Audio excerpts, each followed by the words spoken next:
In this episode of the Smart City podcast, I interviewed social scientist and design researcher Laura Forlano. Laura and I had a really great discussion about socio-technical aspects of design and how humans and machines come together. Laura talks about a number of her projects, ranging from driverless technology to reimagining work and going back in history to think about technology. She is also very passionate about the active engagement of citizens and rethinking the way we do this engagement through design. We also discuss about the differences in imagined futures of technology versus the reality. As always, I hope you enjoy listening to this episode as much as I enjoyed making it. It's the Smart City Podcast, whoa, with Smart City experts, here we go. Connecting smart technology, both big and small. Smart cities are making life better for all. Big data, emerging trends, self-driving cars and more. The Smart City Podcast is what you're looking for. Hi Laura, how are you going today? Great. How are you, Zoe? Yeah, pretty awesome. Well, let's just jump straight into it. And can you just tell us a little bit about your background and what you're passionate about? Sure. My background is that I studied communications at Columbia University and graduated with my PhD in 2008. And around that time, between about 2003 and 2008, I was working closely with community groups to build their own wireless infrastructure and participating in a group in New York called NYC Wireless, and then also meeting with lots of groups around the world in cities like Montreal, Budapest, and Berlin, learning a little bit about community-owned infrastructure, and at the same time studying the ways in which we use these technologies. So that's what got me started on getting interested in the ways in which technology, and in particular, at that time, wireless networks, broadband networks, and municipal networks were part of the infrastructure of the smart city. And since then, that's really expanded to include a lot of other technologies as well, which we can certainly get into. And I identify very much as a social scientist, going about qualitative research into the socio-technical, the ways in which humans and computers, machines come together. But I also work as a design researcher at the Institute of Design at Illinois Institute of Technology, where I often will use a design approach to learn about these same questions. And that might mean a participatory format or a speculative design format, and finding multiple ways to learn about the relations between humans and machines. Yeah, awesome. Was there anything in particular that sparked your interest in smart cities?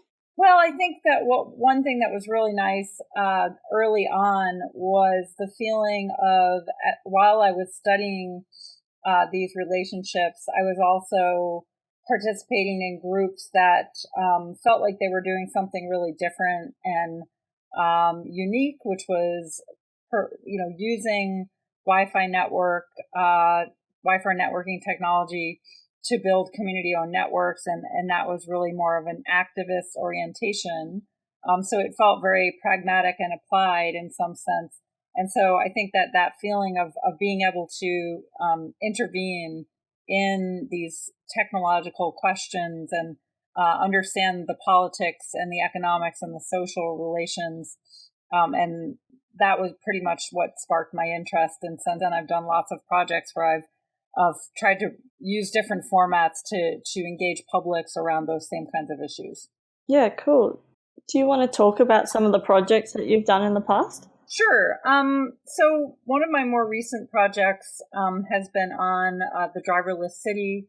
This was a 5-person team at Illinois Institute of Technology funded by the university's NIAR Prize. And that was a $100,000 grant that was given to 3 teams at the university out of a total of 53 teams that applied. And we had a 1-year project that looked into driverless cars, autonomous vehicles, driverless testbeds, tried to understand the ways in which we might shape these technologies, and in particular conversations that are taking place in cities around the world about the implications of these emerging technologies. So for that project, we actually developed a series of 4 videos which you can see on the website on the Driverless City. And these videos are expected to not predict or project a particular future, but to highlight important questions that we might be asking about technology before we adopt it into our cities. Yeah, cool. It sounds really interesting. I can put the links to those videos in the show notes for sure, so people can check that out. Okay. Yeah. So do you want to talk about any of the other projects, or would you like to talk about what you're currently working on? Sure, I can talk about some other projects. Sure. Another current project is one called Made in Chicago. That one looks at local manufacturing, and in particular some of the organizations that often when we think about the smart city, we do tend to highlight the work both of top-down organizations such as city agencies or technology companies, and we also tend to look at activist networks and often hacker spaces and maker spaces and their role in using particular technologies. And in this new project on Made in Chicago, we're trying to look at the ways in which these top-down and bottom-up activities might intersect in important and interesting ways, and also trying to understand whether or not the more bottom-up kinds of activities that are taking place among communities and in some of the more organic spaces might be used to imagine and understand alternative ways that the economy of a city like Chicago might be restructured. So that's one of the current projects. Previous projects, I think, that relate to this topic. I did a project a couple of years ago called Reimagining Work with a colleague, Megan Halpern, and we held a participatory design workshop in which we tried to look at the ways in which social and economic justice organizations were thinking about emerging technology, in particular robotics, artificial intelligence, and algorithms, for example. We looked 3,000 years into history, and we tried to understand the ways in which technology had been invented and used, throughout history, and in particular to highlight the fact that technology itself is a product of human creativity. And so the idea there was to use history as a speculative space in which we could invent alternative understandings of the relationships between humans and technology. So, for example, in that game that we played at the workshop, the game would give you a situation like you're a fisherman in ancient Greece.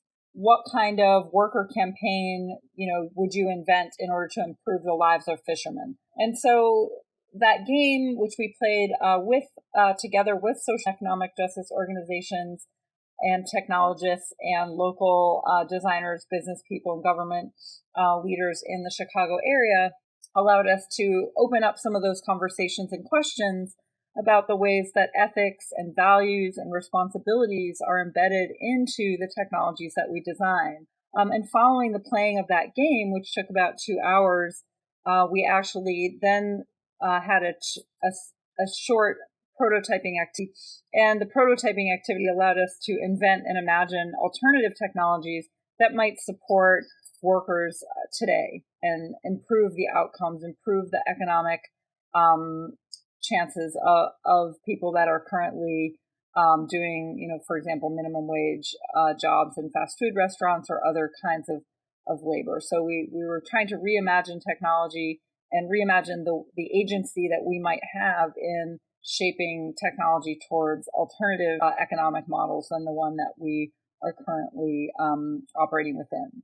Yeah, cool. That sounds really interesting. So where do you think that America kind of ranks when it comes to smart cities? Well, I mean, most of my research being very qualitative in nature and in recent years focusing in particular on cities like New York or Chicago, I don't tend to think particularly on, sort of which cities are ahead or behind. I think what's interesting is really the ways in which discussions around smart cities are often being shaped by many different forces, and that includes major technology companies and governments, but also includes civic technology organizations and activists. And I think what's really interesting is that rather than a broad universal application of the same technology around the world, which you could argue would lead to very homogenous kinds of ways in which these technologies are playing out, I think you do really have a lot of local geographies that are appropriating and shaping some of these smart city technologies in ways that are unique in their cities. And I mean, one example there certainly might be the Toronto project, which, Google, the corporation Google, but known as, Alphabet often in this context, or Sidewalk Labs in particular, is essentially building a city from the internet up, they like to say, in Toronto. And in that particular smart city example, they're actually having a series of open hearings and meetings that seem to be hosted by the company in order to better understand the positions and politics of that local community. And so I think you see that what is a smart city and what kind of smart city technologies you have and how they're appropriating certain cities is going to differ. And often a lot of the arguments that you hear being made by government or by industry are also shaped by the more activist-oriented groups or by the civic technology conversations. And so it really is really just a mix of really many different forces that are shaping what happens on the ground in any given geography. Yeah, no, it's a really interesting way to think about it. And I agree. I think it's not about comparing city to city about, I've got this much tech and you've got that much tech, but it's actually about using tech appropriately to enable that livable kind of area or space. Exactly. Yeah, cool. So, and on the one hand, it does seem, of course, that cities are trying to entice people to want to live in their city by appearing to be tech savvy, and obviously they're seeing this as a way to attract citizens. But at the same time, they're also reshaping those technologies according to their own needs. Yeah, definitely. So where do you think good places are to pilot this smart technology? Well, I think good places, be where you have active engagement of citizens groups that are really interested in pushing back again on both government and on the companies. I think it's going to make more sense. So this Toronto example is quite excellent because Toronto is known to have a history of really active social organizations and nonprofit groups and activists that work on environmental issues and a range of other issues. So it's a very vibrant community. And so far it seems like with these early meetings that they're having, they've actually had to move to bigger venues in order to accommodate everyone. So I think that's a really healthy sign that people really want to get involved and they do want to shape the way that project plays out. I would actually worry more about the places in which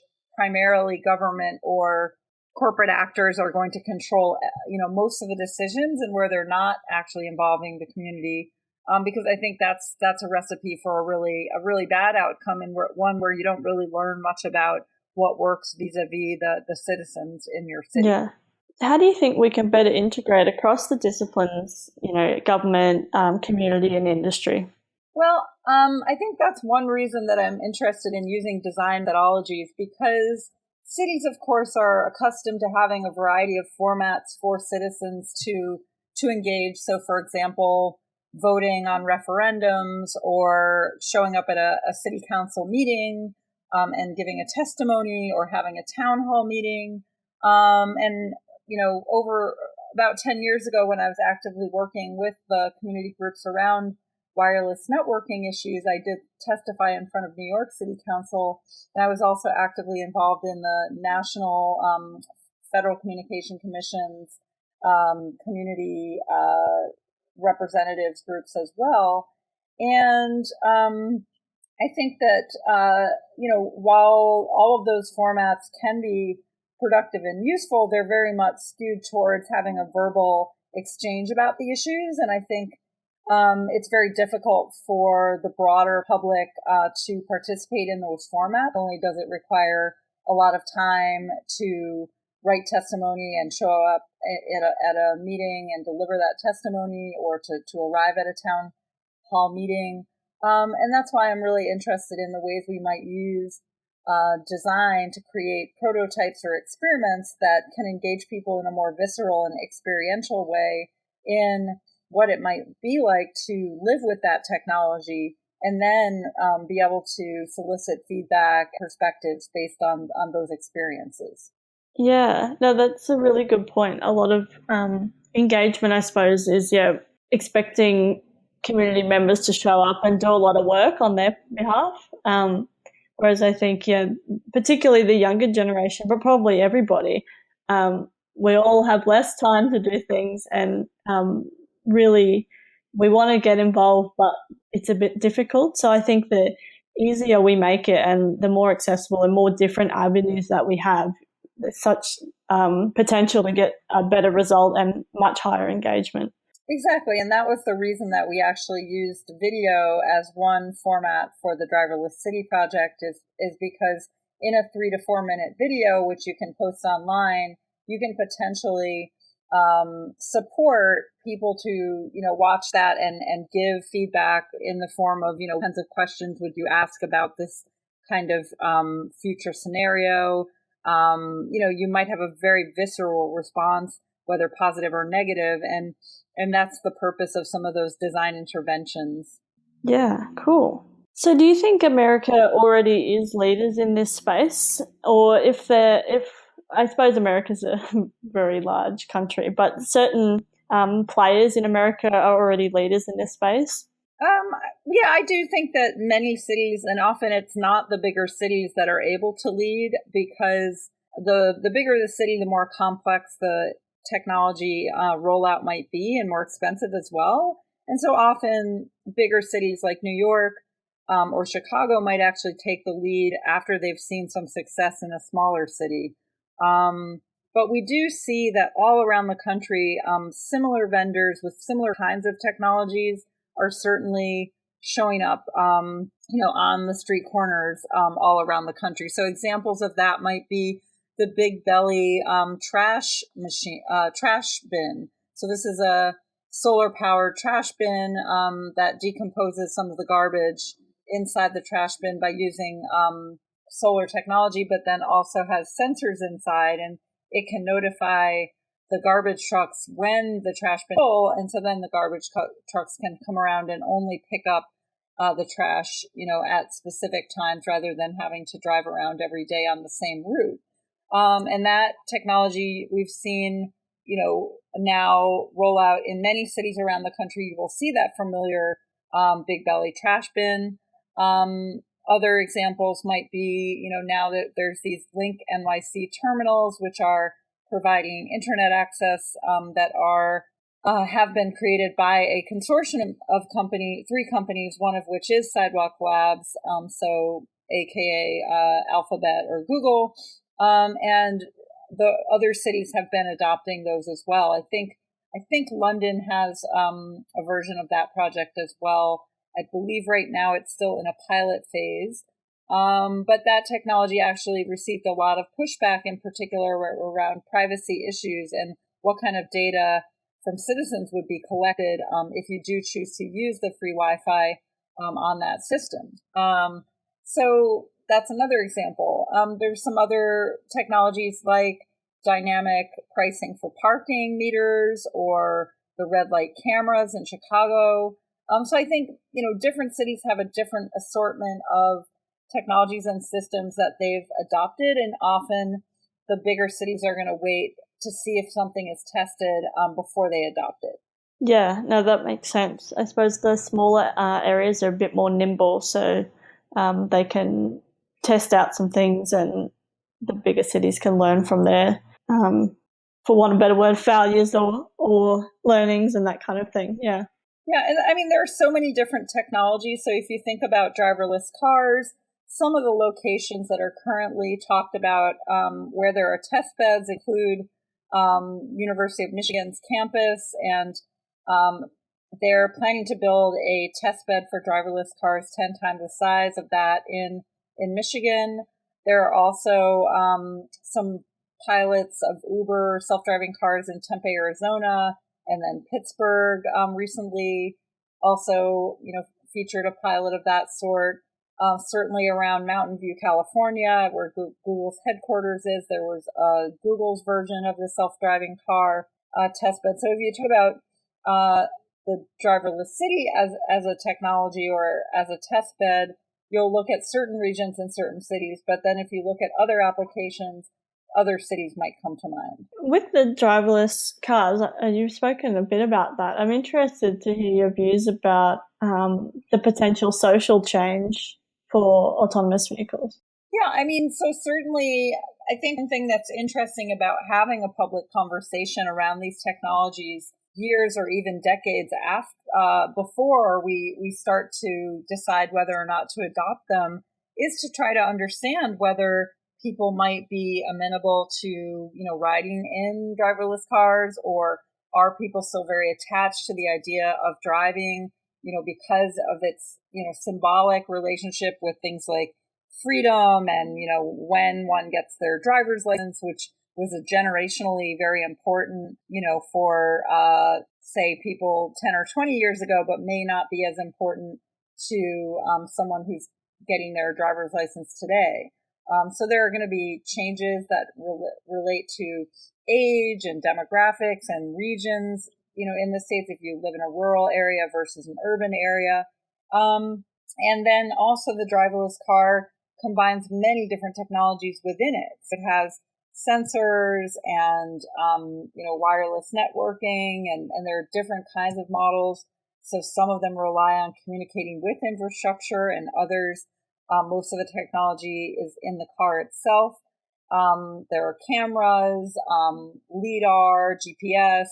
So each technology that you look at that's part of this greater smart city conversation itself is you could say, bundle or assemblage or sort of a network of many technologies that are relying on one another that relate to both hardware and software and networks. And so it's really important to bring together not only the technical expertise about all of those technologies, but also the social expertise from fields like design and sociology and anthropology to understand how people use those technologies, how do they understand those technologies, how do they engage with them, and then looking at specific communities or demographics. So, for example, in particular with the driverless car, often communities of disability are talked about as being beneficiaries of this technology. On the other hand, there doesn't seem to be any particular auto manufacturer that is specifically designing for a particular community with disabilities. So, for example, for the blind or for people with mobility and access issues, or for deaf communities, for example. So it's very interesting, and one of my biggest interests is really the way that we imagine these technologies and what metaphors we use and who we claim they're for, and really the dissonance or the disjuncture between some of the imagined futures of technology and the lived experience of the realities. Yeah, no, it's a really interesting way to think about it. I really like the bundle of technologies together. It's not, we talk about autonomous vehicles as one thing, but really it's so many things coming together, working together. And also, who is the smart city for? And do they know it's for them as well, which is an interesting thing to think about. Yeah, and I wrote about this recently with respect to the red light cameras in Chicago, because what was so interesting is that over a period of about 5 years, the red light cameras, as reported mostly in the Chicago Tribune, which did a lot of excellent reporting during that time, illustrated the ways in which that particular technology, which was ostensibly adopted in order to help the city of Chicago enforce traffic laws and ostensibly to prevent traffic accidents that were occurring at specific intersections, when in reality, due to a number of problems, but including corruption and disobeying city of Chicago laws, disobeying federal transportation guidelines, deploying in areas that were not those that were high in accidents, and also the social acceptance or the social adoption aspects, which resulted in the end, with a very problematic technology in which the city eventually had to pay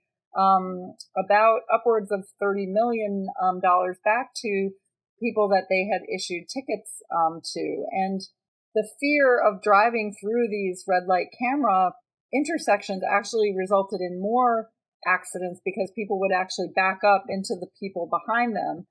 So really, it's very difficult to predict what a technology might, what kind of social relations, economic, political, ethical relations might occur once that technology is adopted. So I think that's a really interesting case that I wrote about recently for a platform called Public Books, in an article called Invisible Algorithms and Physical Politics. Yeah, cool. I'll put that in the show notes as well so people can check it out.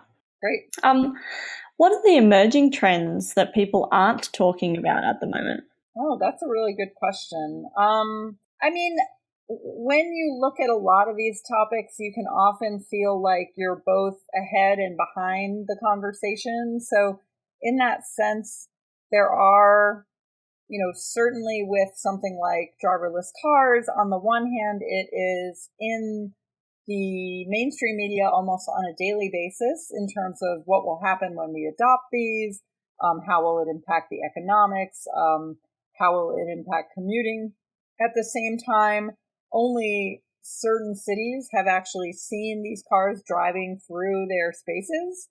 And at the same time, there are, going to be a lot of regulatory issues even to adopt these technologies. So while in the US, the government has verbally and through finances actually supported, claims to say that they will support the rollout of these technologies with $4 billion in government investment.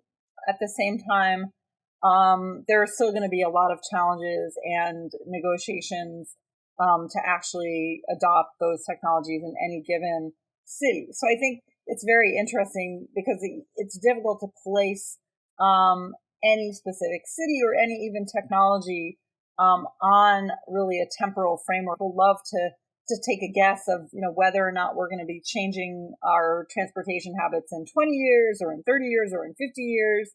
But what we do see is glimpses of potential futures, or preferable futures or plausible futures. And what we need to do as citizens is to get involved in asking and pushing back about the particular kinds of futures that are being offered by the government and by the corporate investments in the sectors around smart cities, and actually try to understand what is the real value and for who might this serve, and make sure that we can build up networks of activist groups and citizens and neighborhoods so that we can continue to participate in the shaping of these technologies.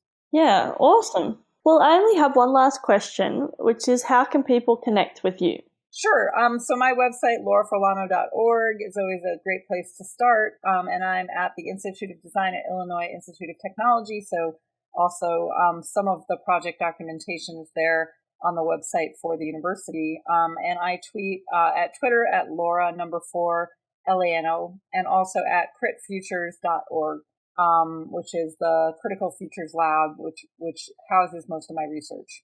Awesome. Well, yeah, I'll put all those links into the show notes. And yeah, it's been really great to talk to you. Great talking to you as well. Enjoy sunny New York, and I hope we can talk again soon. Okay, sounds good. See ya, bye. It's the Smart City Podcast. Whoa. Thanks so much for listening to the Smart City Podcast. Show notes for this episode and all other episodes can be found at thesmartcitypodcast.com. If you have any questions or comments for me or any of my guests, connect with me via email, zoe@thesmartcitypodcast.com, or via the socials. I'm on Twitter and Facebook at SmartCityPod. As always, I hope you enjoyed listening to this episode as much as I enjoyed making it. Smart City Podcast is what you're looking for.